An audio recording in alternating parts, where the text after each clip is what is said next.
kita yang kedua. Saya harap yang kemarin jangan dilupakan begitu saja, karena itu semua topik akan saling sambung nyambung.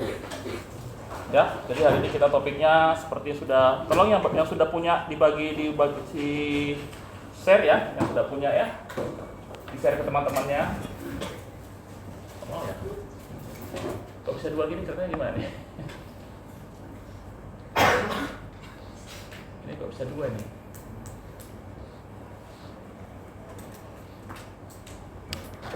Ya, jadi ini kita akan bahas, semoga waktu kita cukup ya, karena sangat singkat ya. Jadi kita akan peranan ginjal dan homeostasis cairan tubuh, singkat saja karena sudah kita bahas kemarin. Jadi kita fokus tentang pengaturan keseimbangan ion, diuretik dan gangguan fungsi ginjal ya. Ya, jadi itu kalau kalian lihat itu namanya CRRT, Continuous Renal Replacement Therapy ya. Jadi alat pengganti ginjal. Hal sekali nih. Ini di bawah kendali dokter anestesi spesialis intensive care kami. Beda dengan hemodialisis. Hemodialisis lebih murah, ditanggung BPJS. Kalau ini tidak ditanggung BPJS sama sekali. Bedanya apa alat ini dengan alat yang hemodialisis cuci darah pada umumnya? Cuci darah pada umumnya itu hanya bisa pada pasien yang stabil. Karena dia nyedot darah langsung narik 200-300 cc. Orang yang shock, orang yang kritis itu akan langsung cardiac arrest, mati karena cepat kali narik darahnya. Tapi orang yang biasa-biasa aja yang nggak kritis, hanya karena ginjalnya gagal, kronis, sehingga dia cuci darah seumur hidup, nggak apa-apa. Namanya hemodialisis cuci darah. Kalau ini bukan, CRRT, continuous. Jadi tiap menitnya, tiap detiknya, tiap jamnya diambil secara kontinu darahnya, dicuci secara kontinus, benar-benar pengganti ginjalnya. Ya. Karena dia ngambil darah dikit gitu, jadi tubuhnya nggak langsung shock, nggak langsung amblas tensinya, sehingga dia stabil. Jadi pasien kritis pakai ini di bawah dokter anestesi ICU. Tapi kalau hemodialisis HD itu cuci darah di bawah dokter penyakit dalam, biasanya begitu, biasanya dalam lapangan. Dan ini tidak tanggung BPJS, saking mahalnya, ya saking mahalnya. Satu hari bisa belasan juta, mesinnya sampai harganya miliaran. Ya, tidak semua rumah sakit punya, ya, karena mahal sekali, ya. Dan karena itu jangan sampai ginjal kita gagal, rusak. Karena kalau dia kritis, gagalnya ginjal, wah, itu dua kombinasi yang sangat buruk sekali. Sepsis, gagal ginjal. Nggak bisa dia kalau gagal ginjal tapi nggak kritis masih bisa cuci darah di dokter penyakit dalamnya. Tapi kalau sudah kritis, gagal ginjal, selesailah. Dia harus pakai alat ini dan tidak semua tempat punya alat ini. Ini paling di Karyadi saja yang punya ini alatnya. Ya, tempat lain mungkin nggak punya, ya. Oke, itu sebagai pengantar kita supaya kita lebih menghargai ginjal yang diberikan Tuhan kepada kita. Boleh tutup pintunya ya, masih panas itu. Ada lagi yang tunggu? Ali, ini sudah presensi ya, saya nggak ikut lagi presensi ya, sudah ya. Tadi saya kasih waktu 15 menit tadi kan, sebelum saya datang sudah dipresensi kan? Oh, jalan ya, karena saya tadi ngasih waktu kalian biar selesaikan. Berarti hanya satu yang tidak hadir yaitu Nabawi ya. Nah, seperti kita bilang, saya telah sampaikan sebelum-sebelumnya bahwa tubuh kita paling banyak itu air. Sehingga air ini harus benar-benar sangat hati-hati dipertahankan dalam tubuh kita. Ya. Sebagian besar cara mempertahankannya kita minum dari luar. Regulasi terbesar minum dari luar, bukan tubuh kita mengadakan air. Tubuh kita nggak bisa menciptakan air, nggak bisa. Jadi dia sangat rentan jika terjadi kekurangan jika kita tidak minum dari luar. Ya, tubuh kita mau menciptakan air. Tapi itu air bisa dihasilkan dari metabolisme, bisa. Ya, nih, air metabolisme berapa? 200 cc. Ya. Tapi kita mengharapkan 2 liter kita minum air setiap hari. Kita minum air 2 liter, air dari metabolisme ya sekitar 200, paling kita buang di keringat 100, feses 100, habislah itu. Jadi nggak ada artinya itu ya. Ya. Tetapi yang paling banyak kita dapatkan adalah air. Kalau kita tidak punya air dari luar intake, maka tubuh kita berusaha menahan air tersebut biar jangan keluar.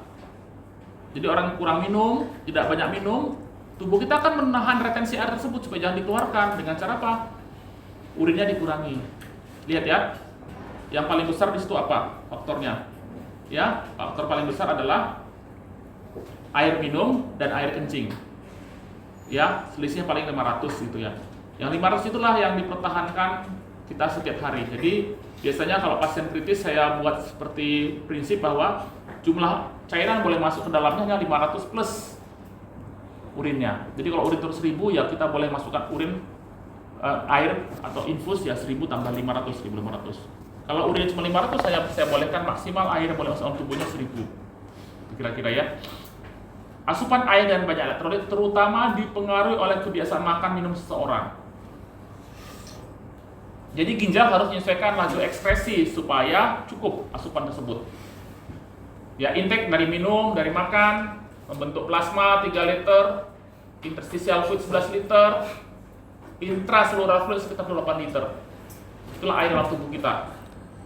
Di mana ada intracellular 28 liter, ya, dan ada extracellular terdiri atas interstitial 11 dan plasma 3 liter plasma darah, ya. Plasma ini langsung dipertukarkan dengan ginjal, paru, feses, keringat, kulit, ya. Dan itu saling bertukar antar kompartemen dengan suatu mekanisme fisiologi yang sehari-hari berjalan dalam tubuh kita. Jika ada gangguan, maka juga terjadi pergeseran-pergeseran di situ, ya. Nah ini, tubuh kita juga sangat baik mengatur di dalam plasma dan interstisial itu kadar-kadar ion tertentu, baik kation positif dan anion negatif, termasuk anion protein juga di sini, ya. Nah, seperti saya sampaikan, ada 4 proses di dalam ginjal dasarnya, ya. Yaitu yang kita lihat di situ ada filtrasi dari arterial efferent, diperas darahnya keluar masuk glomerulus, masuk ke dalam kapsul Bowman, ya, keluar lagi darah dalam efferent, ya. Kemudian air yang telah terfiltrasi direabsorpsi lagi ke dalam peritubular capillary. Oke. Dan beberapa zat tertentu ditambahkan dalam bentuk ekskresi, ya. Setelah itu keluarlah dalam bentuk maksud saya sekresi. Totalnya disebut ekskresi. Ekskresi total keluar semuanya, total output semuanya keluar. Itu merupakan bagian dari filtrasi dikurangi reabsorpsi kan dikurangi tapi ditambahi sekresi. Jadi ekskresi atau pengeluaran urin itu adalah kombinasi dari filtrasi dikurangi reabsorpsi ditambahi lagi sekresi. Ya, jadi laju ekskresi urin suatu zat sama dengan laju zat tersebut difiltrasi dikurangi laju reabsorpsinya kembali ke peritubular, ditambahkan lagi sekresi dari kapiler peritubular. Nah, dalam hal seperti itu ada beberapa kombinasi dan 4 skenario, ya. Yang pertama, zat tersebut difiltrasi bebas, keluarkan semuanya, nggak direabsorpsi lagi. Sehingga excretion rate-nya, laju ekskresinya, laju pembuangannya itu sama dengan laju filtrasi, tidak berubah di tengah jalan, tidak ditambahin, tidak dikurangin. Contohnya kreatinin, ya. Sehingga kalau kita mengetahui kadar kreatinin seseorang, kita juga tahu bagaimana fungsi ginjalnya. Contoh, kreatininnya 2 atau 3, wah ini berbahaya nih, sudah mulai terjadi gagal ginjal. Kreatininnya cuma 0,8, masih baik orangnya. Tahu karena persis sama antara ekskresi rate dengan filtrasi tadi sama, ya. Yang kedua, zat tersebut difiltrasi bebas, sebagian direabsorpsi, contohnya ion-ion. Yang ketiga, difiltrasi bebas, tidak diekskresikan, karena apa lagi? Semua difiltrasi itu direabsorpsi seluruhnya ke tubulus. Biasanya obat-obat zat-zat paling penting yaitu apa? Gula, asam amino, ya. Jadi berapa difiltrasi, begitu juga yang direabsorpsi. Total, tidak ada yang di sekresi, tidak ada yang diekskresi. Semua kembali dalam tubuh kita, yaitu gula dan asam amino. Yang keempat, difiltrasi bebas, tidak direabsorpsi, malah disekresikan, ditambahkan. Contohnya asam organik, ya, contohnya H+, basa, ya, asam basa itu seperti itu diatur, ya. Jadi bisa ngerti, ya, ada empat skenario. Oke. Kalau gambar ini bukan gambar skenario, ya, bukan, ya. Yang gambar ini gambar urutan, ya, dari filtrasi. Nomor 1 itu filtrasi, nomor 2 reabsorpsi, nomor 3 sekresi, nomor 4 ekskresi ya. Jadi nggak ada hubungan antara 4 skenario dengan gambar itu, tidak ada ya. Ini saya menjelaskan saja. Ya, jadi kita ulangi ya.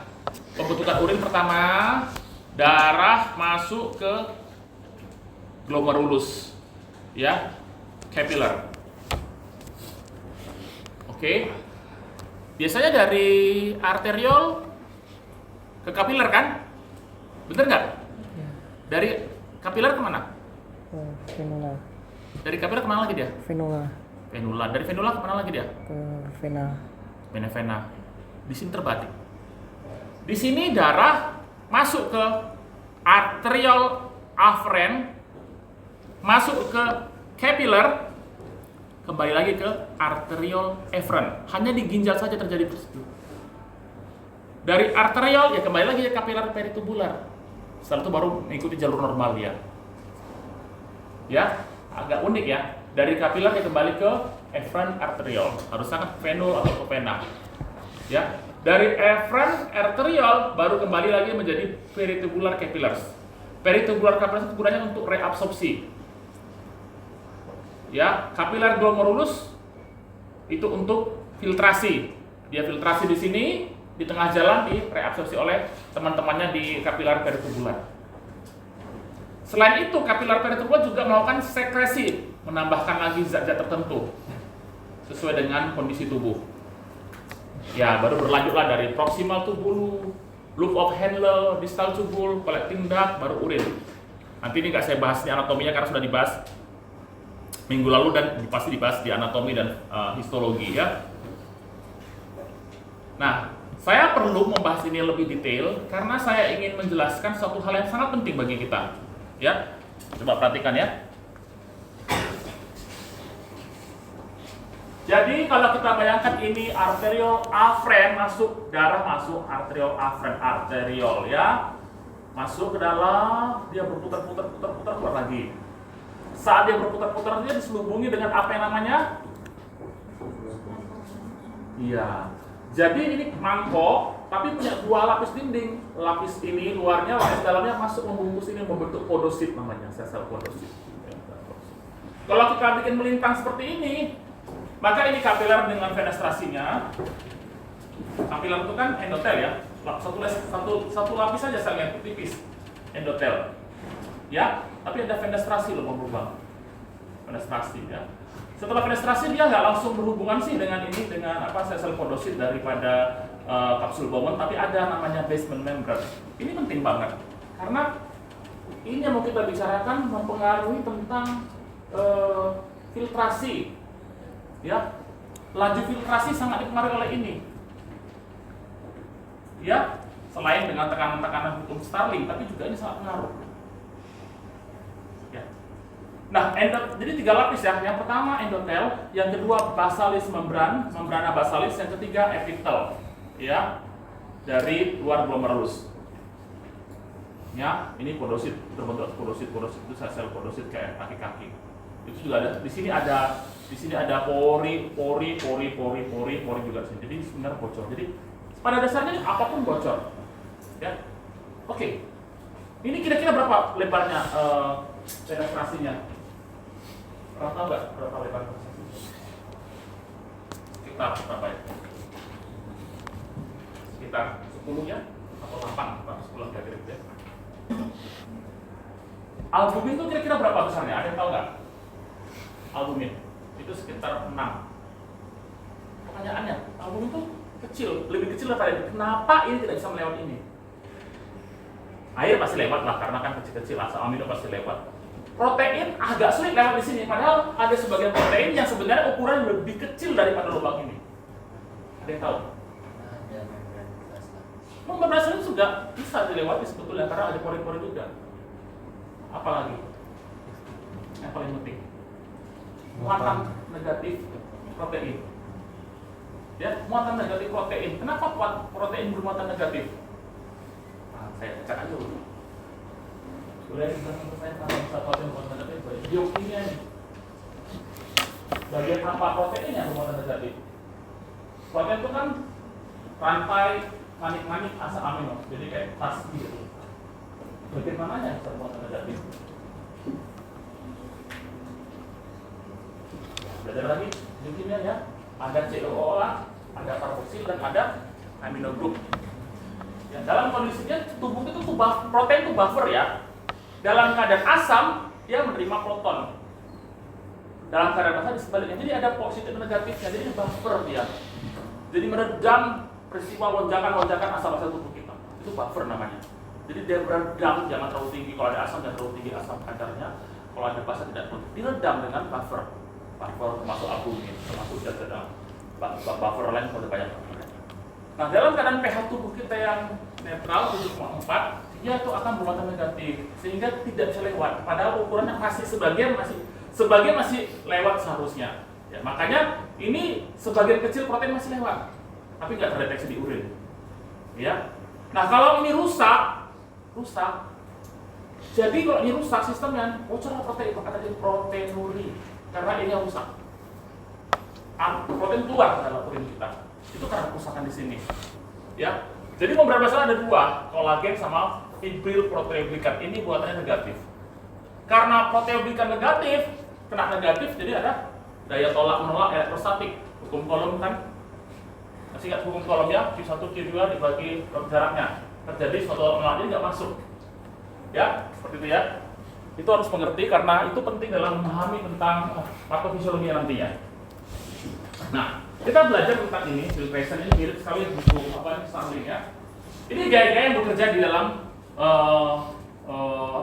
capillary, filtrasi capillary. Jadi kalau tekanan tinggi, kalau tekanan darah tinggi, logikanya akan banyak flow ke ginjal, ke nefron, banyak flow, sehingga harapan kita filtrasi juga tinggi. Filtrasi tinggi berarti glomerular filtration rate, laju filtrasi glomerulus akan tinggi, atau tekanan tinggi. Sehingga kalau tekanan orang rendah, shock segala macam, ini nggak bisa ada glomerular filtration rate. Ya pasien-pasien yang shock itu nggak ada kencing sama sekali, berhenti, stop, nggak ada kencing dia, karena nggak capek, nggak cukup sampai ke sini. Ya kalau orang tensi tinggi, dia akan keluar banyak di sini. Kira-kira begitu ya. Makanya kadang-kadang pasien itu kalau rendah tensinya saya naikkan dulu supaya kencingnya keluar. Saya naikkan dengan obat-obatan yang naikkan tekanan darahnya ya. Oke, nah jadi filtrasinya itu adalah ya koefisien permeabilitas dikali dengan gaya-gaya yang bekerja secara hukum Starling tadi. Yang pertama, gaya mendorong keluar, yaitu pressure dari kapiler, ya, dorong keluar, ya, dorong keluar, filtration kapiler. Ya, dikurangi dengan oncotic, apalagi dikurangi dengan apa? Hidrosasi interstisial, dikurangi apa lagi? Ditambahi dengan oncotic colloid interstisial. Nah, sisanya tuh net filtration namanya. Sudah dikurangi semua ini, net filtration itu dikalikan dengan konstanta dari koefisien, bukan konstanta. Dulu namanya konstanta, sekarang disebut koefisien karena ternyata tidak konstan nilainya. Kenapa tidak konstan? Karena permeabilitas membran terhadap substansi itu akan berubah. Kalau luas membran mungkin konstan ya, tidak berubah. Tapi ini tidak sama sepanjang waktu. Makanya dulu katanya konstanta, sekarang diganti dengan koefisien. Ya koefisien filtrasi ya. Karena dia berubah oleh karena kerusakan ginjal, nanti protein glikannya rusak sehingga bocor semuanya. Muatan negatifnya rusak segala macam sehingga bocor protein, kira-kira begitu. Jadi dia KF, tidak ada koefisien filtrasi, baru dikalikan dengan angka-angka ini semua neto filtration. Neto filtration ini dikurang ini ditambah dengan ini. Ya ini harus ingat ya, ini pasti saya ujikan ini. Karena ini dengan Starling. Kemarin Starling kan saya masukkan soal, tapi nggak tahu dipilih atau tidak soalnya karena ada lagi pemilihan soal di sini ya. Nah, glomerular filtration itu diregulasi dengan konstriksi dan dilatasi arteriol. Nah, di situ ada regulasi. Regulasinya bagaimana? Ya, kalau terjadi ini vasokonstriksi, menyempit dia, maka GFR akan turun. Kalau terjadi dilatasi, berarti pipenya digede sehingga banyak darah masuk ke dalam, maka GFR naik. Nah, itu dipengaruhi oleh saraf simpatis. Ya, saraf simpatis. Kalau parasimpatis itu kan kraniosakral, maka simpatis itu global. Ya, itu keluar saraf di sana mempengaruhi besar kecilnya afren. Jadi dia bermain di arterial afren regulasinya. Ya, bermain di arterial afren. Itu regulasi yang pertama pada saat filtrasi. Yang kedua, regulasi dengan bagaimana? Selain dengan tekanan, juga dengan pengaturan. Ini tadi yang saya sampaikan tadi. Glikokalis berputar negatif sehingga tidak bisa nembus. Nah, sehingga terjadilah suatu satuan namanya filterability, kemampuan terfiltrasi. Air terfiltrasi seluruhnya, 1. Sodium terfiltrasi seluruhnya, 1. Glukos terfiltrasi seluruhnya, 1. Inulin terfiltrasi seluruhnya. Bedanya apa? Sodium dan glukos itu akan direabsorpsi kembali sehingga dia akan tidak keluar seluruhnya dalam kencing kita. Ya. Water akan diatur. Ya, 99% direabsorpsi, yang 1% tetap dibuang dari urin. Demikian. Nah, albumin tidak bisa, filtrability-nya rendah sekali, 5 kali 10 pangkat minus 3, dia sangat kecil sekali. Ya. Tetapi jika glikokalis rusak, maka yang tadinya penghalang allostatic barrier L1 ini lemah sehingga albumin bocor ke urin. Jadi terjadilah proteinuri. Nah, tadi itu filtrasi. Sekarang pindah ke tahap kedua, reabsorpsi. Kita kan pernah belajar ada filtrasi, reabsorpsi, baru sekresi, baru ekskresi. Tahap akhirnya. Nah, mekanisme reabsorpsi ini ada macam-macam. Saya simpulkan ada 4 bagian. Yang pertama, transfer aktif. Menggunakan ATP untuk memindahkan zat melawan gradien konsentrasi. Coba perhatikan di sini ya. Itu adalah sepotong melintang dari lumen tubular, proksimal misalnya proksimal tubulus. Bayangkan histologi anatominya. Kemudian ada epitel sel epitel tubular. Kemudian ada dilingkupin atau dikelilingi dengan suatu kapiler peritubul. Nah, lihat di situ bahwa dia menggunakan pompa natrium kalium ATPase. Ya, natrium dikeluarkan dan kalium masuk sel. Oke, natrium dikeluarkan keluar, disedot, masukkan sel seperti itu ya. Sehingga hasil akhirnya adalah natrium disedot ke dalam peritubular kapiler.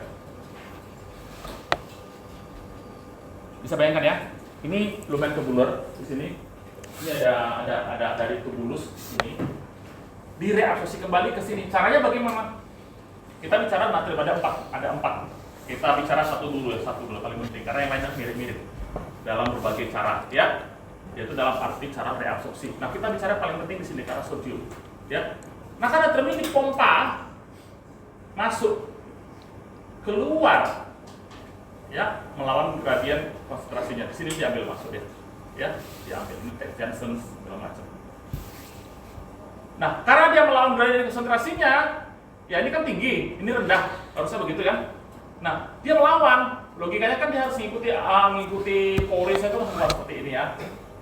Tetapi dia aktif digerakkan oleh pompa, sehingga dia bisa melawan gradien konsentrasi. Dipompa masuk ke dalam tinggi, baru alamnya keluar ke sini ke peritubular kapiler yang lebih rendah gradien konsentrasinya. Dari sini aktif sekali ya, masuk ke dalam. Dari sini aktif, pompa aktif. Yang lainnya macam-macam, ada menggunakan co-transport atau namanya simport, atau anti-transport atau exchanges. Ya. Nah, yang anti-port gunanya meregulasi pH. Yang co-transport itu biasanya digandeng antara natrium atau sodium dengan glukosa, ya. Kemudian natrium dengan asam amino. Oke. Nah, juga ada menggunakan transport pasif atau difusi terfasilitasi. Difusi aktif, yang pasif adalah air melalui aquaporin di tubulus proksimal, aquaporin 2 di tubulus voltivus. Jadi ada bocor-bocor, lubang-lubang karena aquaporin.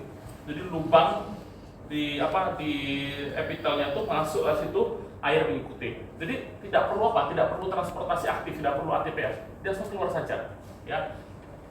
Nah, tetapi ada juga difusi yang terfasilitasi, yaitu glukosa keluar dari sel ke dalam darah melalui GLUT transport 2 ya, GLUT 2 ya. Nah, ada hal-hal yang kecil-kecil, protein yang ukurannya protein yang kecil-kecil dan peptida lolos filtrasi direabsorpsi kembali endositosis, ya, karena nggak boleh keluar di sini. Ini kan menuju kencing, ini menuju darah, ya, tidak boleh keluar sehingga di endositosis ke dalam, tidak keluar ke sana. Sehingga harusnya protein itu tidak terdeteksi dalam urin kita karena terlalu kecil, sedikit sekali oleh peristiwa ini, reabsorpsi. Gangguan pada berbagai jenis ini akan mengakibatkan pada kelainan-kelainan tubuh kita. Ini reabsorpsi, gampangnya seperti itu. Jadi kalau kita lihat, kalau kita bagi-bagi bagian nefron, ada tubulus proximal, ada lengkung Henle, ada tubulus distal, ada ductus colligentus, collectivus. Maka yang paling banyak direabsorpsi di proximal itu 100% glukosa, 100% asam amino kembali, dan sebagian besar sodium direabsorpsi di tubulus proximal.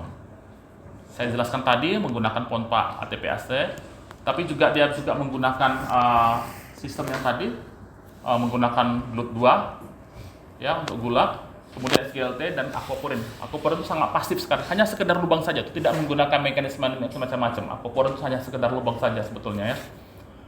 Di lengkung Ansa Henle dia ion-ion dan air, kemudian di tubulus distal ada ion-ion juga. Kemudian di ductus colligentus air, tapi sudah tinggal sedikit karena paling besar sudah habis diselesaikan di di tubulus proximal. Jadi paling besar reabsorpsi adalah di tubulus proximal, ya. Yang kedua tadi adalah reabsorpsi. Seperti yang ketiga sekarang, ya. Yang pertama filtrasi, yang kedua reabsorpsi, yang ketiga ekskresi. Makanya menggunakan 3 cara juga. Pertama transfer aktif primer, yaitu menggunakan, kalau bilang aktif pasti menggunakan pompa, ya. Biasanya pompa ATP, ya. Kemudian aktif sekunder merupakan saling bertukar ion, ya, yaitu misalnya ion positif dikeluarkan di lumen, natriumnya direabsorpsi, jadi ditukar. Atau terfasilitasi, contohnya urea. Urea itu dikeluarkan di ductus colligentus untuk menjaga osmolitas ginjal, ya, dengan cara menggunakan urea transporter, ya, UTA1 dan UTA2. Nah, ini dia, ya. Di tubulus proximal disekresikan apa? Amonium, hidrogen, asam, kreatinin, para aminohidrat, obat-obatan, ya, bisa menggunakan exchanger, bisa menggunakan transporter itu organic cation transporter, OCT, atau organic anion transporter, OAT, ya. Nah, di tubulus distal itu biasanya kalium, ya, hidrogen juga masih ada. Di tubulus collectivus itu seperti saya katakan tadi amonium, ya, menggunakan difusi pasif maupun menggunakan pompa, ya. Jadi ada macam-macamnya. Nah, kalau kita lihat di sini dalam 24 jam yang difilter natrium 26.000, ya, di reabsorpsi 25.000 sebagian besar direabsorpsi, yang sehingga dieskresi tinggal 150. Itu hampir seluruhnya direabsorpsi 99,4%. Demikian juga kalium, ya. Kalau bikarbonat sebagian besar atau seluruhnya, sebagian besar seluruhnya, ya, di dalam keadaan normal, ya, dalam keadaan normal di reabsorpsi seluruhnya 100%, sama dengan glukos 100% di pusat kembali tubuh kita. Bikarbonat, glukos sebagian besar akan serap tubuh kita, ya.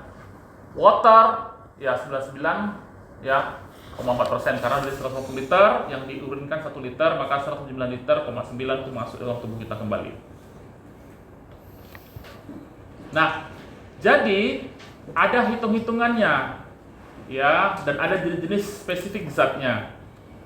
Sekarang kita lihat yang pertama, ya.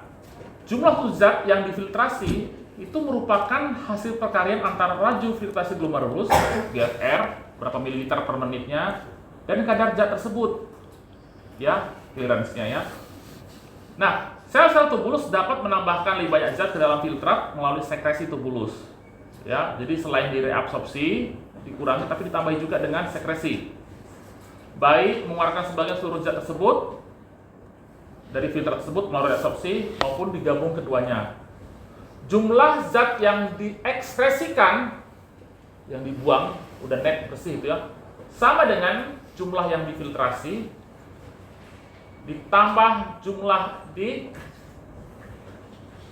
sekresi, ya, dikurangi nanti di reabsorpsi. Nah, clearance atau bersihan berbeda-beda tergantung proses di tubuh. Nah, kapan suatu clearance, suatu zat jatuh, bersihkan zat, berapa banyak atau volume yang tiap menit dibersihkan dari darah kita, itu namanya clearance, ya. Nah, nilai clearance zat tersebut, misalnya clearance berapa, creatinine clearance, bersihan clearance daripada creatinine bagaimana. Nah, angkanya akan sama dengan GFR jika tidak ada sekresi atau reabsorpsi tubulus yang bersih. Jadi sama persis dikeluarkan semua, yang difiltrasi sama-sama dikeluarkan. Lebih besar dari GFR kalau terjadi sekresi tubulus secara bersih, neto. Ya. Tapi akan lebih kecil dari reabsorpsi jika terjadi reabsorpsi lebih banyak atau neto reabsorpsi lebih banyak, sehingga lebih kecil daripada GFR nilainya. Ya. Sehingga disebut TX-nya ya 0 seperti inulin. TX-nya negatif karena banyak direabsorpsi, hampir seluruhnya. TX-nya positif karena semuanya disekresikan. Ya, ini ya. Oke, jadi clearance seperti ini. Clearance rate itu berapa banyak volume yang dibersihkan dari zat tersebut setiap menitnya. Berapa banyak volume plasma yang dibersihkan dari zat itu dalam setiap menitnya. Misal creatinine clearance. Berapa banyak darah atau plasma yang dibersihkan dari creatinine setiap menitnya. Itu artinya clearance. Bersihan plasma. Berapa cc tiap menit plasma tersebut dibersihkan dari zat tersebut. Clearance. Nah, kita menggunakan clearance-nya itu dengan menggunakan inulin karena apa? Glomerular filtration rate itu bisa diwakili oleh angka inulin. Ya, rumusnya GFR adalah berapa zat inulin tadi dikali kecepatannya dibagi dengan kadarnya dalam inulin tadi awalnya. Ya. Nah, excretion rate itu bagaimana? UX dikali V. Ya, kecepatan flow-nya. Ya. Reabsorpsi adalah GFR kali P dikurang U kali V kecepatannya ya. Sekresi itu excretion rate tadi, berapa banyak yang diekskresikan, dan loading filternya, berapa banyak difiltrasi dari awalnya ya. Itu dibuang. Ini angka-angka penting, nanti kita baca sendiri di rumah nanti ya, supaya kita masuk ke pengendalian hormonal sirkulasi. Nah, kita banyak hormon yang mengendalikan fungsi ginjal ya. Terutama dua hal terpenting ini adalah renin angiotensin ya, dan satu lagi nanti menggunakan KNP. Nah, dengan hormon RAA ini, sistem renin angiotensin ini gandeng dengan aldosteron. Nah, seperti saya sampaikan sebelumnya, renin ini akan diekskresi oleh stimulasi simpatik. Ya. Terjadi kapan? Terjadi jika tekanan perfusi turun. Jadi jika tekanan darah turun, dia akan aktif keluar dari juxtaglomerular ya. Nah, ini akan menurunkan, jika terjadi penurunan natrium di makula densa, maka renin akan terekskresikan. Oke.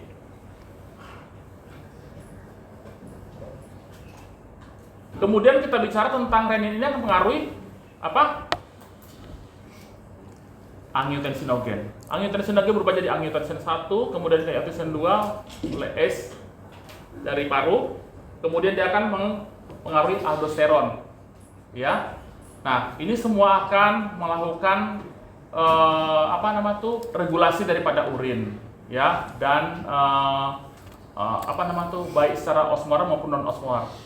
Jadi kita menggunakan sistem renin angiotensin, ya, aldosteron digabungnya RAAS, atau menggunakan antidiuretik hormon atau disebut juga vasopressin, atau yang menggunakan natriuretic peptide ANP dan BNP dari jantung ya. Ini semua berfungsi untuk regulasi daripada urin. Nah, selain itu juga urin bisa melakukan fungsi yang lain, yaitu melakukan asidifikasi, pengasaman. Ya, tujuannya apa? Untuk menjaga keseimbangan asam basa. Kalau tubuh kita asam, maka ginjal berusaha membasahkannya. Ya. Dengan cara bagaimana? Yang pertama, bikarbonat direabsorpsi di tubulus proksimal. Oke. Atau disekresikan H di tubulus distal dan coligentus. Atau asam tadi diekskresikan dalam bentuk amonium NH4. NH4 ya, tadi amoniak, NH3 jadi NH+ untuk mengeluarkan asam dari tubuh. Itu mekanisme bagaimana melakukan keseimbangan asam basa lewat ginjal. Ya. Coba diperhatikan di situ ya. Karena jelas saya itu kelihatan di situ. Sekarang ada kasus tensinya turun. Falling systemic blood pressure. Oke. Nah, ada dua cara tubuh meregulasi atau mengembalikan keadaan homeostasis. Yang pertama, sistem osmolar. Jadi yang mendeteksi daripada osmolality atau kekentalan darah kita, osmolality atau osmolalitas sama aja ya. Dan yang kedua, non osmolar. Ya. Nah, itu bergabung dalam langkah-langkah ini. Sekarang kita ambil dulu dari sistem yang paling kiri. Ya. Tensi turun. Kalau tensi turun, berarti pressure di arteriol juga ikut turun. Benar nggak? Karena turun tekanan ke sana sehingga filtrasi glomerulus juga turun. Benar ya? Jadi reduce filtrate volume. Kontennya juga turun. Natrium yang diterima dia kontennya nggak bicara tentang osmolar, bicara tentang pressure masih ya. Dan jumlah solutnya secara total ya. Di tubulus sudah akan turun. Ya. Nah, ini bagaimana cara menambahnya? Di sel-sel juxta JG7 subglomerul ya. Itu sel-sel yang terjepit di antara segitiga. Nanti histologinya tuh ya, histologinya tuh dari afren, arteriol, efferents, kemudian sel tubular tuh terjepit di situ dia. Itu akan mengeluarkan namanya zat renin. Jadi renin dihasilkan oleh ginjal. Ya, khususnya JG sel, juxtaglomerular cell. Oke. Renin ini akan ya mengarah pada pembentukan angiotensin 2 dalam darah. Ya. Angiotensin 2 itu zat aktifnya. Tidak aktifnya kan angiotensinogen menjadi angiotensin 1, pada akhirnya menjadi yang aktifnya angiotensin 2. Angiotensin 2 ini zat yang aktifnya. Ya. Ini akan meningkatkan apa? Tekanan darah secara sistemik. Arteriol semua sempit, menyempit semuanya. Ya. Sehingga karena semua arteriol menyempit, termasuk juga di situ terjadi vasokonstriksi. Sehingga naiklah peripheral resistensi. Jadi tekanan meningkat. Ada yang masuk ya? Bukan ya, termasuk ya. Nah, karena ada TPR atau sistem evaskular resisten yang naik, sehingga tensi naik. Diharapkan dengan tensi naik itu GFR akan naik lagi. Paham ya? Tetapi ini juga bisa menjadi circulus vicious yang sebaliknya. Ya, karena sistem vaskular resisten meningkat, termasuk konstriksi juga di renal, sehingga ginjal tidak bisa menerima urin juga. Bisa sebaliknya ya. Ya. Tetapi secara umum logikanya seperti ini. Karena tensi turun, sehingga ginjal melepas renin, terus mempengaruhi angiotensin nogen 2, angiotensin nogen 2 itu nanti akan vasokonstriksi sehingga SPR meningkat, harapannya tensi akan naik. Itu seperti itu. Oke, ini non osmolar. Ya. Sekarang kita bicara sebelahnya, osmolar. Nah, di sekitar hipotalamus ya, itu kan direndam cairan.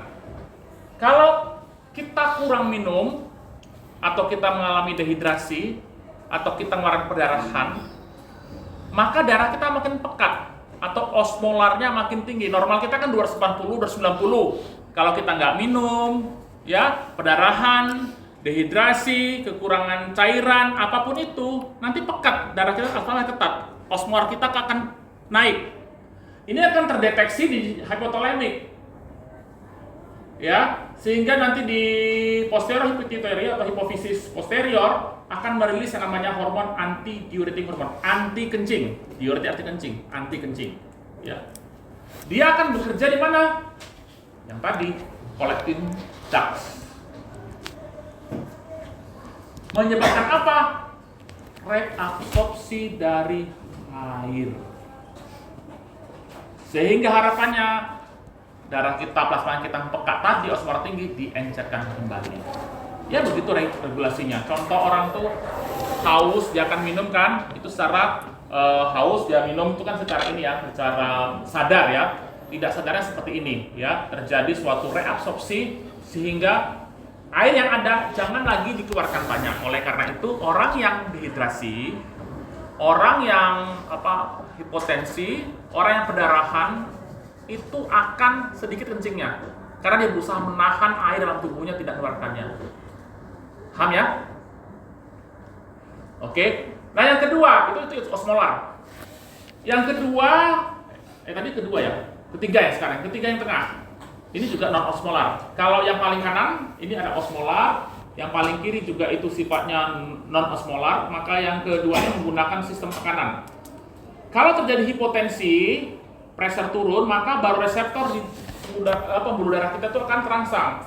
Sehingga terjadi suatu perangsangan sistem nervus simpatik ya, dan terjadi suatu vasokonstriksi arteriol, harapannya SPR meningkat. Ya sama saja tuh ya, meningkatkan nanti SPR sehingga tensi akan meningkat, lama-lama tekanan darah juga akan meningkat. Ya, kira-kira begitu ya. Ini pengaturan secara general. Nah, ini tadi menggunakan tadi sudah saya jelaskan tentang ini salah slide-nya harusnya dari sini RAA, yang kedua adalah ANP ya. ANP ini atrial peptide juga ya. Dari miosit atrial dilepaskan melalui atrium, bentang natrium, peningkatan NaCl, ekspresi air, ya, antagonis dari renin-angiotensin sehingga terjadi suatu vasodilatasi atrial afren, vasokonstriksi di afren, peningkatan GFR. Ya, kemudian renin dilepaskan, pelepasan aldosteron, netron diserap kembali dan pelepasan antidiuretik hormon. Intinya begini. Jika peningkatan asupan air banyak, maka urin kita akan hipoosmotik, encer. Tapi maksimal sampai 18 ya. Nggak ada orang sampai 100 liter satu hari. Kecuali digantikan terus menerus ya. Jika asupan turun, maka kencing kita akan hiperosmotik. Itu dampaknya. Ya, dengan mekanisme yang tadi saya jelaskan itu dampaknya seperti ini. Urinnya sangat tinggi konsentrasinya sampai 1200 ml per kilo. Dari 50 sampai 1200 kan cukup besar ya. Volumenya juga kecil ya, 0,5 liter per hari. Ya, penurunan asupan air ya. Jadi kalau kita dalam keadaan dalam keadaan tidak dapat air dari luar, asupan air intake kurang, maka kita akan menghasilkan urin yang hiperosmotik, yang pekat supaya kita menahan air dalam tubuh kita. Nah, ini antidiuretik hormon. Ini gunanya adalah mencegah kehilangan air ya. Dengan cara ya terangsang oleh osmolitas tadi yang naik ya. Juga oleh ada kondisi hemodinamik tensi ya. Nah, kalau kita gabungkan semua tadi, regulasi cairan tubuh ada menggunakan dua kendali, osmolar dan non-osmolar. Maka dehidrasi atau kekurangan cairan atau hipovolemi atau sebagainya, ya, itu akan mempengaruhi osmolar darah sehingga naik, sehingga stimulasi osmoreseptor di hipotalamus, sehingga kita ada rasa ingin minum, haus, ya.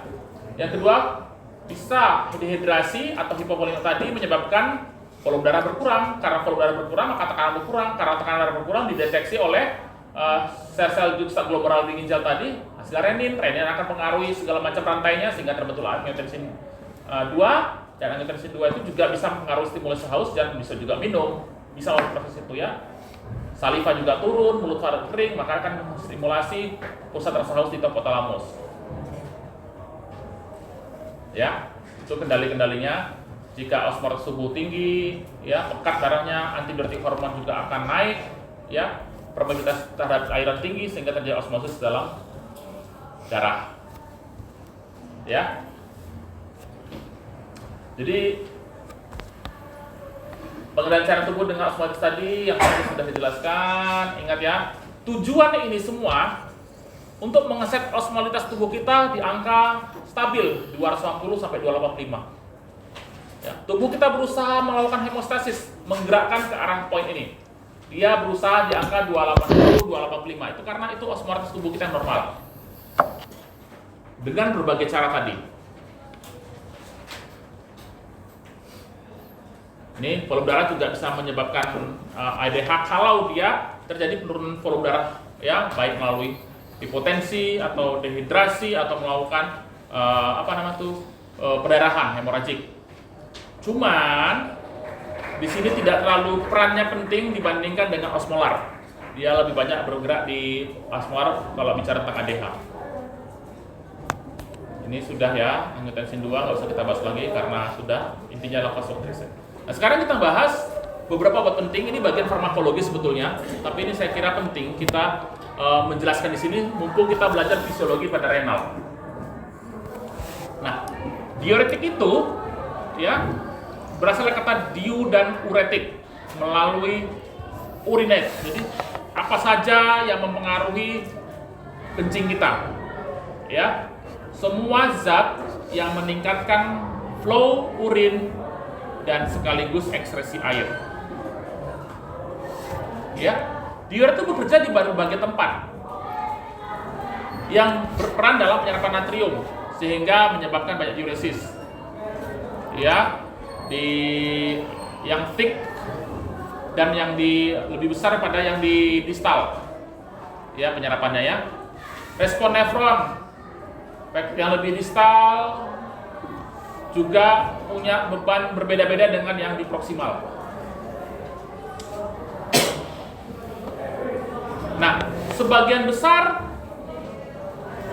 diuretik bekerja di lumen nefron. Ya. Sebagian lainnya bekerja intraseluler. Dari mana dapatnya diuretik ini? Nah, diuretik ini aksesnya ke lumen melalui filtrasi glomerulus dan melalui sekresi oleh sistem sekresi anion organik dan katayon organik terletak di tubulus proksimal. Sehingga dia bisa bekerja di situ ya.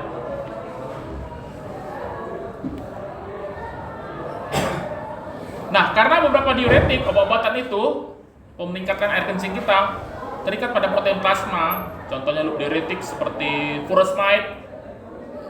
Sekresi di tubulus proksimal merupakan mekanisme utama untuk pengiriman diuretik ke tempat kerjanya di lumen nefron. Ya.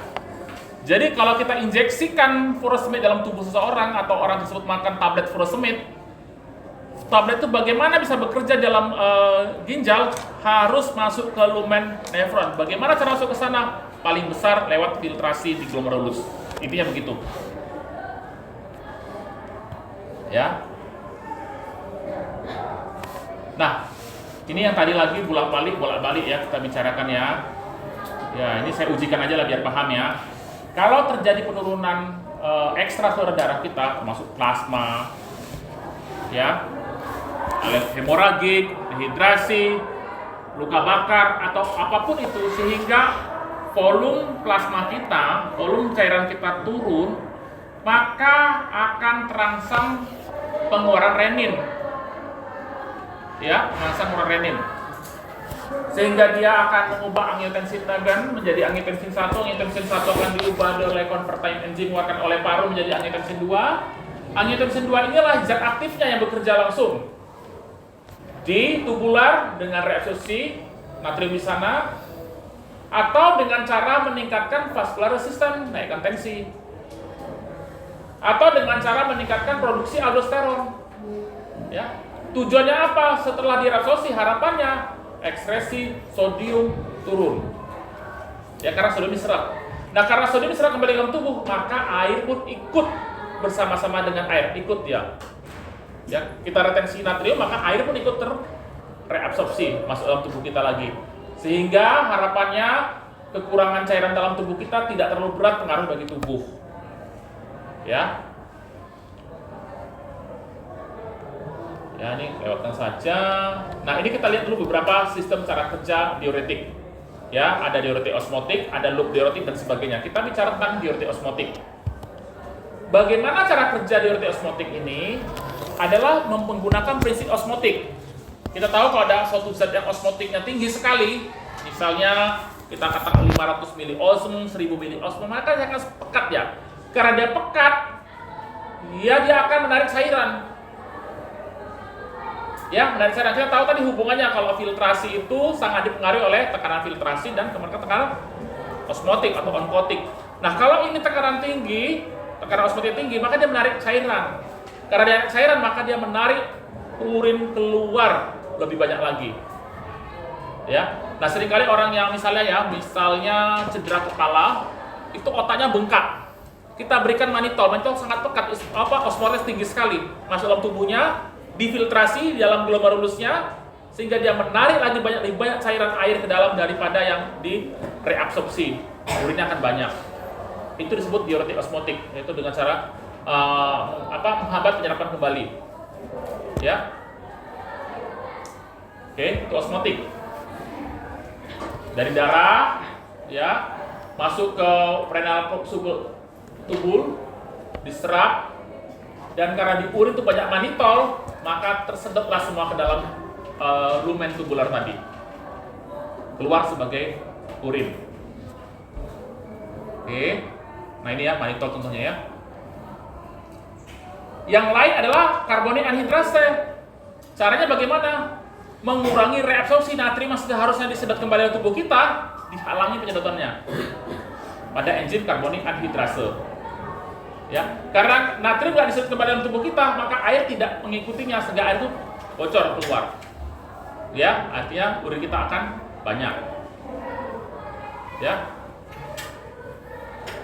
Oke. Ini acetozolami contohnya ya.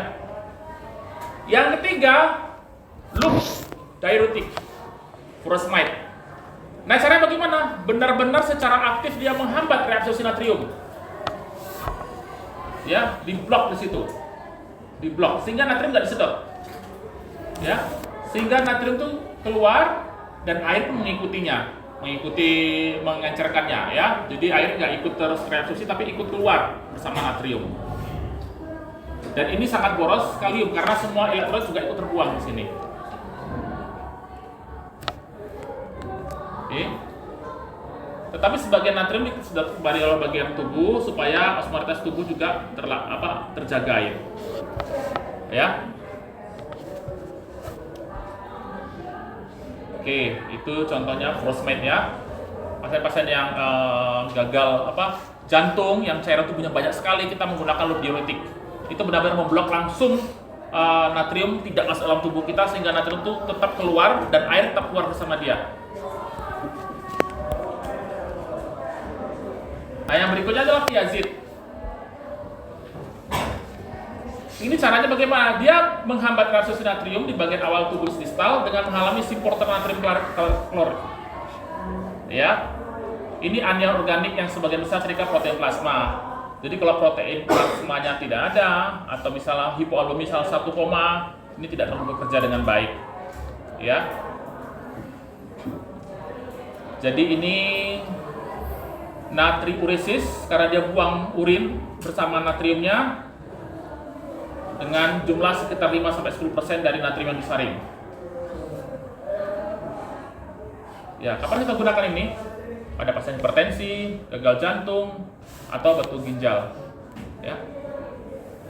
Nah, ada lagi yang lain. Kalau tadi furosemide sifatnya boros kalium karena kalium juga ikut dibuang, maka ini ada sistem lain, yaitu namanya spironolakton. Ya, caranya dia menghambat aldosteron pada sel-sel utamanya ya.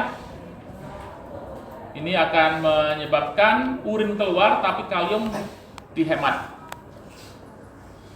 Jadi reabsorpsi dihambat, jadi natrium tetap dalam tubuh lumen sehingga air juga keluar, tapi juga menghambat sekresi kalium, ya, sehingga kalium bisa ditahan. Oke, jadi ini hemat kalium namanya, diuretik hemat kalium. Oke. Nah, ini obat terbaru ya. Namanya antagonis reseptor APP2. Ya. Tolvaptan. Ya. Urin enggak dipekatkan, urin encer tetap keluar. Ini kasusnya kasusnya pada sindrom CIDH, Syndrome of Inappropriate Antidiuretic ADH, CADH ya. Ini kucingnya banyak sekali ya. Maka sampai orang itu bisa dehidrasi sehingga diberikan obat ini supaya tidak terjadi berlebih-lebihan ya. Tolvaptan antagonis reseptor. Nah ini ya perbedaannya ya. Kalau osmotik menyebabkan natrium kalium keluar bersama-sama dengan seluruhnya keluar. Oke, efeknya peningkatan ekskresi air, tetapi juga peningkatan daripada absorpsi air. Ya. Kalau loop diuretik itu biasanya boros kalium, ya. Beda dengan diuretik hemat kalium seperti spironolactone, ya.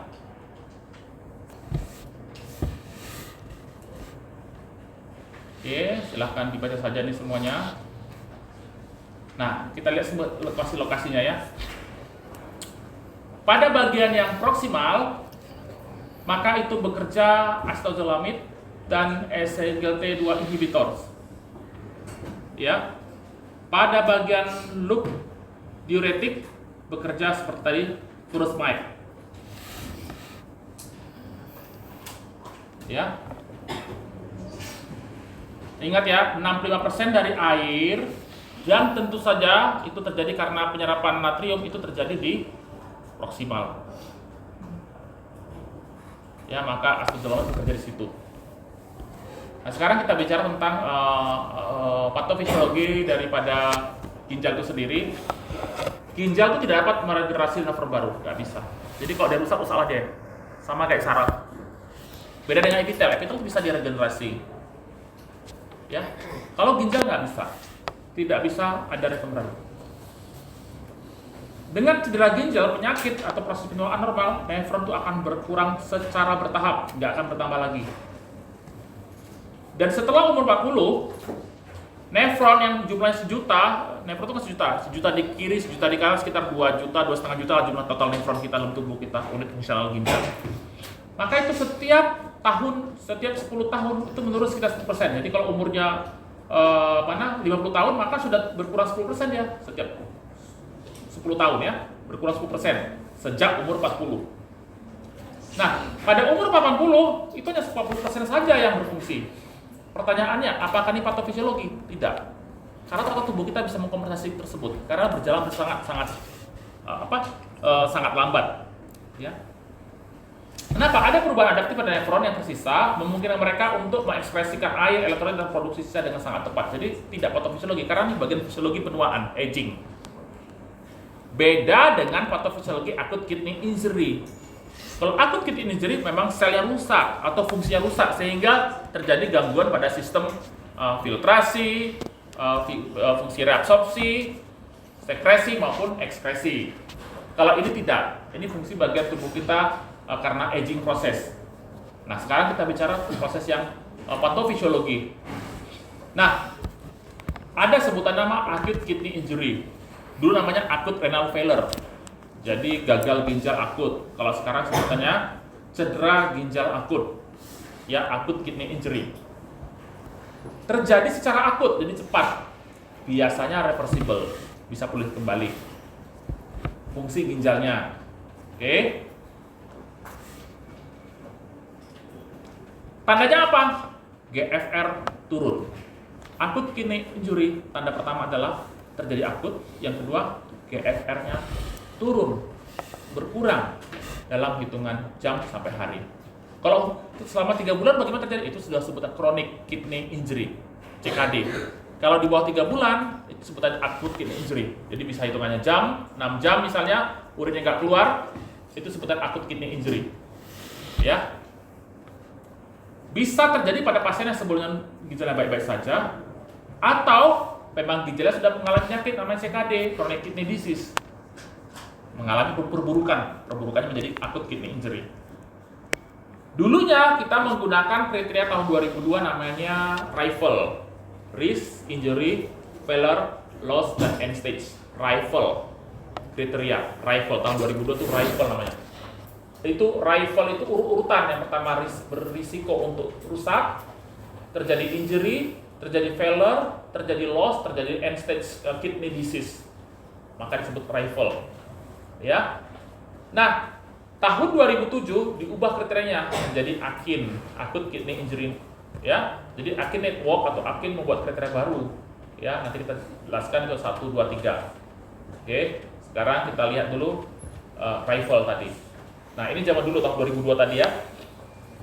Nah, disebut risiko atau level paling rendah kalau gagal ginjal akut yang tersebut menunjukkan tanda-tanda peningkatan serum kreatinin tadi menjadi lebih besar dari 1,5 kali baseline. Contohnya, orang normal kan 1 kreatininnya, orangnya menjadi 1,5. Berarti ini sudah memenuhi syarat disebut risk gagal ginjal pada level atau tingkatan risk. Atau kalau kita lihat cek urinnya itu hanya di bawah 0,5 cc per kilo per jam selama 6 jam. Ingat ya, jumlah urin yang kita produksi itu 1 cc per kilo badan kita per jam. Contoh berat badan saya 60 misalnya, maka 60 cc tiap jam kencing saya.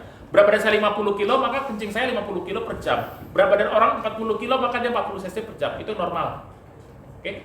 Tetapi kalau dalam 6 jam berturut-turut urin outputnya hanya di bawah 0,5, contohnya berat badan 60. Ternyata harusnya kencingnya itu kan 60 cc, ini cuma dapat misalnya 25 cc per jamnya, 25 cc. Maka selama 6 jam itu disebut acute kidney injury, AKI kidney injury dengan level risk R. Nah, demikian juga kalau dia sampai 12 jam, maka dia masuk level berikutnya, yaitu injury naik level ya. Kalau sampai 24 jam, maka disebut failure, gagal ginjal. Ya. Atau kita lihat saja kreatininnya. Oke, urinnya masih banyak nih, Dok. Masih banyak, cc per kilo per jam. Oke. Lihat kreatininnya. Oh, kreatininnya menaik 3 kali lipat, maka udah failure. Ini definisi tahun 2002. Tidak dipakai lagi karena ada lebih terbaru yaitu AKIN kriteria. Ini. Jadi kita nggak rumit-rumit bagi 5, langsung 3 saja. Oke. Tahap pertama adalah kreatininnya naik lebih besar dari 1,5 lipat kali normalnya. Misalnya normalnya 1, maka di atas 1,6 kan 1,5 lipat. Maka sudah stage 1 namanya, stage 1. Urinnya di bawah 0,5 cc selama 6 jam. Ya. Level 2, kalau sudah di bawah 0,5 cc per kilo per jam selama 12 jam. Level 3 di bawah 0,3 cc per kilo selama 24 jam. Tidak ada kencing, maka itu disebut level 3 paling berat itu. Itu biasanya udah langsung masuk ke cuci darah yang ketiga ini. Ya, makanya perhatikan ya. Ini yang kita perhatikan, pasien kita lihat berapa kreatininnya. Nah, jadi sekarang sebutan acute kidney injury itu lebih sering digunakan secara klinis menggantikan zaman dulu sebutan acute renal failure. Jadi kalau ada ketemu istilah nomenklatur acute renal failure itu istilah lama karena sebenarnya sekarang dipakai acute kidney injury. Ya, biasanya acute renal failure itu diberikan pada orang-orang yang perlu cuci darah. Oke. Nah, apa gunanya kita membuat patokan-patokan tadi? Itu gunanya biar cepat kita memutuskan. Orang ini perlu cepat nggak membutuhkan membutuhkan cuci darah atau tidak? Ya, makin cepat didiagnosis, makin cepat kita tahu orang ini perlu cuci darah atau tidak. Nah, acute kidney injury tersebut ada 3 tempatnya. Yang pertama, sebelum renal kerusakannya. Contohnya, hipotensi, volume kurang, dehidrasi, tidak minum, perdarahan, atau apapun. Sehingga laju filtrasinya turun di glomerulus. Itu namanya prerenal. Segala sesuatu faktor sebelum ke ginjal itu namanya prerenal. Orang nggak minum, dehidrasi, pokoknya segala sesuatu masuk ke ginjal. Nah, kalau kerusakannya bukan di situ, artinya tensi masih bagus, cukup minum, nggak ada hipovolemia, nggak ada apa-apa, tetapi di ginjalnya sendiri rusak, itu namanya intrinsik di renal, maka acute kidney injury disebut stadium tempatnya di renal, penyebab renal cause. Misalnya intrinsik akulat tubular nekrosik atau ATN. Ya, misalnya glomerulonephritis. Jadi glomerulusnya mengalami peradangan atau infeksi, glomerulonephritis. Ya, vaskularnya meradang atau infeksi. Itu di renal terjadinya, bukan prerenal. Yang ketiga adalah postrenal. Ada batu di sana. Di ujung sana setelah daripada nefron di bladdernya, di ureternya masalah, ada infeksi, ada batu, ada tumor, ada apa-apa. Itu di postrenal. Ada dua. Gagal ginjal penyebabnya itu ada tiga. Prerenal, renal, dan postrenal. Nah, ini penting. Di mana-mana nanti di klinis, ini akan selalu berkali-kali akan tanyakan. Saya kan sebagai dokter, penerima konsulan dari dokter-dokter IGD, dokter umumnya, saya tanya, tolong dihitungkan GFR-nya. Ya. Nah, teman-teman nggak usah pusing, masuk rumus-rumus seperti ini kan pusing banget ini ya. Langsung buka Medcalc. Coba sekarang semua buka Medcalc. Medcalc. MEDCALC. Medcalc. Itu website untuk masuk hitungan-hitungan apapun dalam dunia medis. Mau ngitung GFR, mau hitung koreksi natrium, koreksi air, semua ada di situ. Koreksi insulin, ya, udah semua bisa buka. Kamu bisa buka. Ada. Ya, sekarang coba cari tentang GFR. Glomerular filtration rate. Sebetulnya ini sudah gak akurat lagi, tetapi ini paling gampang dihitung. Ya. Jadi cara masukkannya gimana? Ya, 120 dikurang umurnya berapa? 40 tahun. 120 kurang 40 berarti 100 dikali berat badannya. Oke? Dibagi dengan apa? 72 dikali kadar kreatinina. Sudah selesai dapat GFR-nya dalam hitungan mililiter per menit. Hebat juga nih si Grotkopf ini menemukan rumus ini. Ada ya? Ada sejarahnya kan? Masukkan. Apa yang dimasukkan di situ? Coba lihat tabel-tabelnya. Semua bisa lihat. Ada jenis kelamin. Oh, jenis kelamin. Menentukan apa? Karena kalau dia perempuan dikalikan 0,85 angka itu. Oke, umurnya. Ya, menentukan 150 kurang berapa. Kreatininnya, kadar kreatinina dipakai untuk menghitung berapa laju di filtrasi glomerulusan tadi. Oke? Nah, ada juga menggunakan ini, modification of diet for renal disease, MDRD equations. Ya, tapi agak rumit karena menggunakan pengangkatan. Susah kita menghitungnya tuh. Ya, plasma kreatininnya dipangkat dengan minus 1,154, umur dipangkat rumit lah. Tapi itu lebih akurat ternyata. Ya. Tapi kita tetap yang menggunakan di klinik sehari-hari, bahkan nanti kalian sebagai koas wajib bisa menghitung GFR dengan menggunakan rumus Grotkopf formula, walaupun sudah ada Medcalc-nya, tapi harus ngerti dari sini rumusnya berasal ya, perhitungannya berasal. Biasanya 55% daripada acute kidney injury adalah prerenal, 40% dari intrinsik, dan 5% saja yang postrenal. Sehingga dengan statistik seperti ini, epidemiologinya, makanya kejarlah di prerenal. Jangan sampai pasien kita kurang cairan, jangan hipovolemik, tetapi harus euvolemic. Euvolemic artinya volumenya cukup. Kita tahu dengan kencingnya satu hari 1,5 liter, maka setidak minimal 1,5 liter tambah 500 cc 2 liter harus diminum di setiap hari supaya euvolemic. Karena sebagian besar masalah di akut kidney injury adalah prerenal. Jadi jangan sampai hipotensi, jangan sampai kurang cairan, jangan sampai dehidrasi, jangan sampai perdarahan. Kalau ada terjadi semua itu gantikan cairan dulu.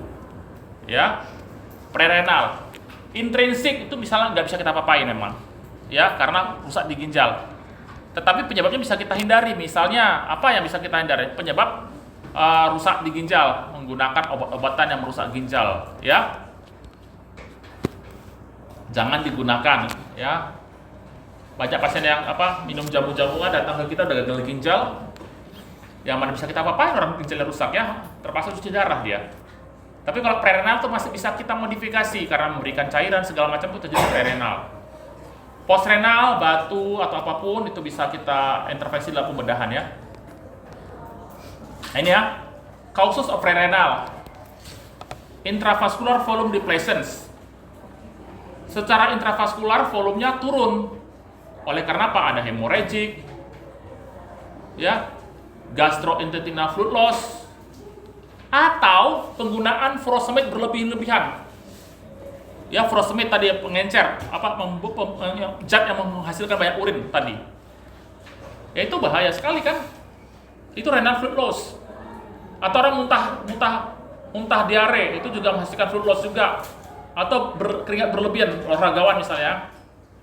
Atau adanya suatu speech loss, misalnya burns, peritonitis, pankreatitis, segala macam, itu menghasilkan urinnya akan pekat oleh karena prerenalnya tidak ada cairan atau berkurang volumenya. Ya. Atau sebetulnya nggak ada masalah dari intravaskularnya, nggak ada depresi. Tetapi terjadi suatu masalah underfilling. Misalnya congestive heart failure, gagal jantung. Sehingga ya terjadi pengurangan cardio output. Cairan cukup, tapi jantungnya gagal, sehingga tidak bisa memompahkan darah atau plasma secara efektif sampai ke ginjal. Kan ginjal butuh 20% daripada cardio output. Pada saat gagal jantung terjadi, itu nggak cukup cardio output sampai ke ginjal, mungkin kurang 10% saja. Maka terjadi penurunan GFR. Apalagi selain gagal gagal jantung, ya, vasodilatasi perifer sekujur tubuh kita, sistemik. Sepsis karena gram negatif, maka semua vasodilatasi dan akhirnya nggak ada tekanan, hipotensi nggak masuk plasma sampai ke ginjal. Itu prerenal juga sebutannya. Intrarenal, ya, terjadi suatu vasokonstriksi di glomerular, prostaglandin inhibition menggunakan NSAID atau prostaglandin inhibition menggunakan siklooksigenasi 2, COX inhibitor, tacrolimus obat anti karsinogen untuk kanker ya, siklosporin, radiokontras ya. Sering menyebabkan gagal ginjal. Karena itu ya, setiap pasien mau di foto CT scan atau foto X-ray menggunakan kontras, itu ada formulir tanda tangan persetujuan pemberian kontras, karena kontrasnya membuat ginjal gagal secara intrinsik di level renal. Tadi kan prerenal karena kurang cairan. Di renal benar-benar sel-sel renalnya itu ya rusak, nefronnya rusak. Kenapa? Karena zat kontras. Karena itu semua pasien yang mau difoto X-ray menggunakan kontras atau menggunakan CT scan kontras, tanda tangan persetujuan. Karena siap-siap ginjalnya rusak diberikan kontras. Dan karena itu sebelum dilakukan pemeriksaan kontras menggunakan X-ray atau menggunakan CT scan, maka akan dilihat dulu, cek kreatinnya berapa. Kalau kreatinnya sudah 2 atau 3, nggak akan di ACC kontras, tidak akan dikasih radiologis. Ya, nggak dikasih. Karena tuh secara intrinsik merusak sel-sel ginjal. Ya, hati-hati ya kalau ada keluarga tiba-tiba kreatinnya jelek, tapi dokternya perlu maksa karena mereka ingin tahu bagaimana kondisi patologi anatomi dalam tubuhnya, kondisi patofisiologinya, kondisi penyakitnya, dia akan menggunakan kontras. Ya, lihat dulu kreatinnya bagus nggak? Karena kreatinnya menggambarkan apa tadi? Glomerular filtration rate tadi, GFR. Ya, kalau itu jelek, jangan diberikan kontras. Pakai yang normal saja tanpa kontras. Ya. Hiperkalsemia bisa disebabkan ini ya pada glomerular afferent arterial vasokonstriksi. Jadi vasokonstriksi terjadi pada arterial afferentnya. Tetapi ada juga bisa karena glomerular afferent. Tadi kan afferent, sekarang efferent vasodilatasi. Jadi S inhibitor, angiotensin receptor blocker itu juga bisa menyebabkan intrarenal hemodynamic changes, perubahan di intrarenal yang menyebabkan dia juga terjadi acute kidney injury. Jadi ada di sana ya. Nah, sekarang kita bicara di intrinsic acute kidney injury. Jadi pertama di intrinsic acute kidney injury itu ada yang tubular, ada di pembuluh darahnya, ada di glomerulusnya, ada di interstitial ya. Ini ya tubular, vaskular, glomerular, interstitial. Nah, ini ya, ada akut tubular necrosis, renal ischemia, nefrotoxis, endogenous toxin. Ya, di vaskular ini silakan baca sendiri. Ini bisa karena obat-obatan, ya, baik antibiotik, diuretik ingat ya. Furosemid walaupun dia memperlancar kencing, tapi ingat jangka panjangnya dia bisa merusak, ya, karena ada suatu drug insensitivity terhadap interstitial, ya, di sel-sel di antara sel itu ya. Ada juga karena infeksi bakterial, viral, tuberkulosis, fungal ya. Nah, kalau postrenal itu bisa karena anatomi ya, sumbatannya obstruksi uretral, bladder neck obstruction, ureteral obstruction dan sebagainya, bisa karena pembedahan ya. Atau hal-hal yang bersifat gangguan bedah ya, bukan masalah fisiologis ya. Ya, ini ya bisa dibaca sendiri. Tidak akan saya ujikan sebenarnya ini. Yang penting Anda tahu bagaimana prinsip kerja diuretik, terutama yang saya bahas nanti adalah furosemide ya dalam ujian nanti. Kemudian prinsip-prinsip dari filtrasi, absorpsi, dan ekskresi dan sekresinya. Oke. Kemudian regulasi paling penting. Regulasi utama dua aja ya, osmolar dan osmolar. Osmolar dan non osmolar. Ya, saya kira itu saja yang saya sampaikan dalam fungsi nefrologi ini. Tidak terlalu banyak karena nanti lebih detailnya nanti pelajaran di dalam sistem ginjal dan hipertensi ya. Nah, ini dialisis ini. Nah, ini saya sampaikan sedikit ya. Ini pengetahuan nice to know saja untuk saat ini. Nanti ke depannya akan dipelajarkan bahwa cuci darah itu ada 4 intermittent sesekali, cuci darah sesekali. Contohnya hemodialisis yang biasa, penyakit dalam yang 2 kali seminggu cuci darah itu yang di sebelah kiri ya, intermittent namanya. Hybrid itu yang lambat, 3 jam misalkan dijadikan 6 jam, supaya darahnya nggak terlalu banyak, nggak terlalu shock dia, tapi tetap juga terlalu risiko tinggi. Nah, kita di anestesi di intensive care di sebelah paling kanan, continuous, dan yang paling kanan ini menggunakan mesin-mesin yang berat sekali dan mahal, tidak ada di rumah sakit. Semua rumah sakit, tapi hanya ada di ICU rumah sakit besar A, tipe kelas A ya, dan tidak dibayar BPJS umum misalnya ya. Ya, ini pengganti ginjal kalau terjadi kerusakan pada sistem renal ya. Oke, jadi tolong jangan terjadi 55% kerusakan ginjal di renal, jangan sampai hipovolemik ya, tetapi usahakan menjadi euvovolik dengan cara memberikan terapi cairan yang baik. Oke. Hindari terjadinya tubular necrosis dengan menghindari obat-obat yang merusak ginjal, dan silahkan dibaca lebih lanjut di Genong dan Guyton. Ada perbedaan-perbedaan mendasar, tetapi sudah saya satukan dalam slide saya ini, nanti lihat sendiri ya. Terima kasih demikian saya sampaikan. Selamat belajar dan memahami sebagian besar. Untuk Ali, tolong yang tidak hadir 1 orang kan, hanya Nabawi. Ada tugasnya ya, tugas membuat presentasi seperti siapa kemarin bikin presentasi, ada saya. Belajar dari itu, bagaimana bikin presentasi yang baik itu bagus loh, dipakai dosen-dosen lain jadinya, belajar mereka dari kamu loh. Ya, tepuk tangan dulu dia, tepuk tangan dulu. Ya, nanti si Nabawi bingung gitu ya, saya tunggu. Kemudian ada tadi yang semester ini yang kemarin.